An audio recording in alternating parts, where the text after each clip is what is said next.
এ পায়েল, আমার বেগে তো 1000 টাকা তুই চুরি করছস। অসম্ভব মা, তোমার টাকার খবর আমি জানি না। তোমার কি আমার চুন্নি মনে হয়? যাও তো এখান থেকে।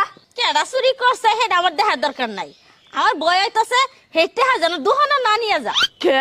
কারণ ওইটা জাল টাকা আছিল, দুহানা নেওয়ার লগে লগে পুলিশে ধরবো। মা দেহ তো এই টাকা নাকি? আমি জানতাম টাকাটা তুই চুরি করছস। এটা কোনো জাল টাকা না, এটা আসলে আসল টাকা। ও সাসি, তুমি 3-4টা বিয়ে করলে একটা সংসার তোমার টিকলো না কে গো? কপাল রে মা, কপাল। আমার কপালই খারাপ। সারা জীবন খালি কপালের দোষ দিয়ে গেলা, নিজের চেহারার দিকে একটা বড় তাকাইলা না। আচ্ছা মা, তোমারে আগে কে পছন্দ করছিল, আব্বা নাকি দাদা? খালি তোর দাদা গেছিল, তোর দাদা পছন্দ করে তোর বাপের বউ বানাই নিয়ে এসেছে।